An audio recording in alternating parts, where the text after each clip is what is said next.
De onde viemos é certamente uma das perguntas mais interessantes de toda a humanidade, e nem de longe é uma dúvida nova na nossa cultura.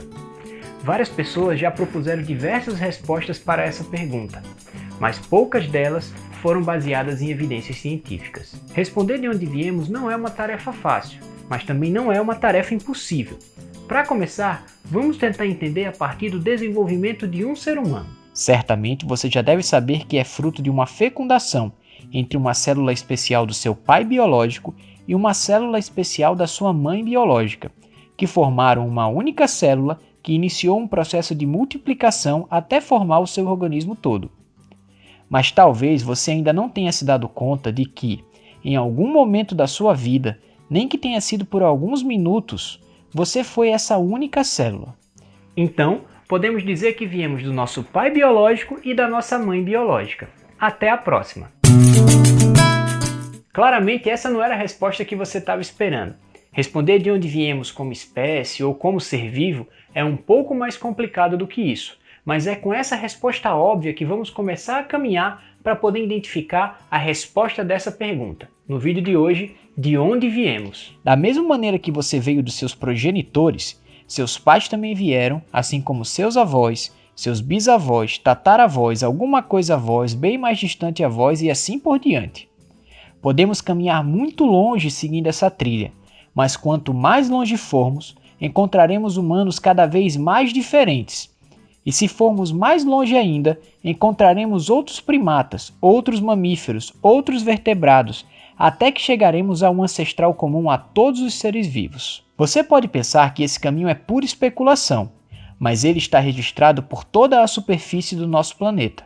São pegadas, conchas, ossos e rochas que mineralizaram na forma de estrutura de seres vivos que viveram há bilhões e milhões de anos. Esses registros nos ajudam a montar a história evolutiva de todos os seres vivos. Podemos, a partir deles, conhecer formas de vida que viveram muitos milhões de anos antes de nós e até conhecer as espécies que foram extintas, como é o exemplo dos dinossauros, dos mamutes, das preguiças gigantes, entre tantos outros. Mas como essas transformações ocorrem?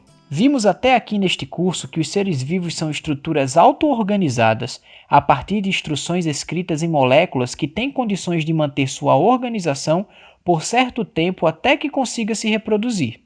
As instruções codificadas na molécula sofrem alterações ao longo de gerações, fazendo que, com o tempo, haja variabilidade entre os indivíduos. Na aula passada, aprofundamos a compreensão de que os seres vivos são como são, em princípio, devido às informações contidas nas moléculas de ácidos nucleicos. Quando uma célula se reproduz, o DNA se duplica para que a célula resultante da duplicação tenha exatamente a mesma informação. Para que o DNA seja duplicado, acontece um processo de polimerização de outra molécula de DNA a partir de um DNA molde. Esse processo é chamado de replicação e tem a participação de proteínas chamadas DNA polimerases. As moléculas de DNA são muito eficientes em manter a sua sequência de nucleotídeos, pois são compostas por duas fitas complementares, e o mecanismo da replicação é minucioso e possui mecanismos para corrigir possíveis erros. No entanto, ao duplicar moléculas de DNA com milhões de nucleotídeos, algumas vezes um erro acontece, causando uma mutação, como no exemplo da anemia falciforme que foi apresentado na aula passada. Essa mutação será carregada para as futuras moléculas de DNA que serão formadas a partir dessa nova molécula de DNA modificada, e dessa maneira, outras células serão portadoras dessa mutação. Existem algumas mutações que causam problemas sérios nos indivíduos, podendo interferir decisivamente no metabolismo, podendo tornar aquele ser vivo inviável. Em seres vivos pluricelulares, como nós, seres humanos, algumas mutações podem causar a reprodução desordenada de células, levando à formação de tumores. Alguns agentes ambientais, como a radiação ultravioleta, raio-x e algumas substâncias, e até alguns vírus, podem causar mutações nas células dos seres vivos. Um exemplo do efeito dos fatores ambientais é a exposição aos raios ultravioletas do Sol, como um fator importante no desenvolvimento do câncer de pele. Os raios ultravioletas danificam a molécula de DNA das células epiteliais dos seres humanos, causando uma diversidade de tumores na pele. Por isso é necessário usar filtro solar sempre que for ficar exposto ao sol. Existem ainda as mutações que trazem mudanças positivas no indivíduo. Um exemplo de mutação positiva é a mutação que inativa o gene CCR5 em seres humanos. Esse gene codifica uma proteína de membrana celular, e essa proteína é usada pelo vírus HIV para infectar uma célula humana. Logo, as pessoas que possuem essa mutação são imunes ao vírus da AIDS. No entanto, a maioria das mutações que ocorrem nas moléculas de DNA dos seres vivos não causam nenhum prejuízo aos indivíduos.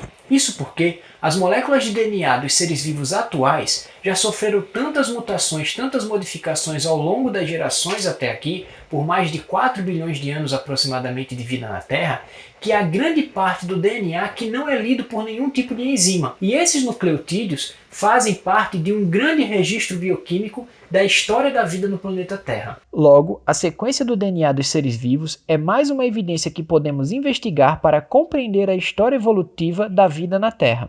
É possível sequenciar o DNA de diferentes espécies e comparar uns com os outros. Dessa maneira, podemos saber a semelhança entre duas espécies, ou até mesmo identificar aproximadamente quanto tempo se passou desde que essas espécies se separaram do seu ancestral comum. Podemos usar como exemplo nós, seres humanos, e os chimpanzés. Aparentemente, pode parecer que somos muito diferentes dos chimpanzés por causa da nossa postura ereta, nosso pouco pelo no corpo, nossa linguagem desenvolvida e nosso cérebro maior. No entanto, quando usamos os marcadores bioquímicos como a sequência do DNA das duas espécies, percebemos que somos mais próximos dos chimpanzés do que os chimpanzés são próximos dos gorilas, por exemplo. Como Jared Diamond conta no seu livro O Terceiro Chimpanzé, as informações contidas nas moléculas de DNA dos seres humanos, chimpanzés e gorilas nos contam que os ancestrais dos gorilas divergiram primeiro dos ancestrais comuns dos chimpanzés e seres humanos e só depois houve a separação entre os ancestrais dos seres humanos e chimpanzés. Hoje, diversas evidências distintas nos mostram que somos muito próximos dos simpáticos chimpanzés. Para você ter uma ideia, o tipo principal da nossa hemoglobina, aquela proteína sobre a qual falamos na aula passada, contida nos glóbulos vermelhos do sangue, que tem como função levar moléculas de oxigênio para todas as células do corpo, é idêntica à hemoglobina dos chimpanzés. Mas não é apenas o processo de mutação que causa variabilidade nos seres vivos. A reprodução sexuada também é um importante mecanismo de manter a diversidade genética nos seres vivos de uma espécie, presente em praticamente todos os eucariotos, que são os protozoários, algas, fungos, plantas e animais, e consiste na mistura de material genético durante a reprodução. Com isso, esses seres vivos misturam genes diferentes que existem em dois indivíduos, fazendo com que seus descendentes sejam semelhantes aos seus progenitores, mas ainda assim possuam algumas diferenças. Isso pode ser facilmente notado percebendo-se as semelhanças e diferenças que temos em relação aos nossos parentes. A reprodução sexuada e a mutação propiciam a variabilidade genética entre os indivíduos, e como veremos a seguir, essa é a matéria-prima necessária para que a evolução aconteça. Uma vez que temos uma coleção imensa de seres vivos diversos vivendo no planeta Terra, alguns deles serão mais aptos, enquanto outros terão mais dificuldades para sobreviver e se reproduzir. Isso gera um processo de reprodução diferencial. Os mais aptos gerarão mais descendentes do que os demais e terão mais representantes nas gerações futuras. Quem determina quais são as características que conferem ao indivíduo uma vantagem no processo evolutivo é o ambiente no qual ele se encontra, e a esse processo damos o nome de seleção natural. Ele atua como um filtro pelo qual a grande diversidade genética dos seres vivos é selecionada.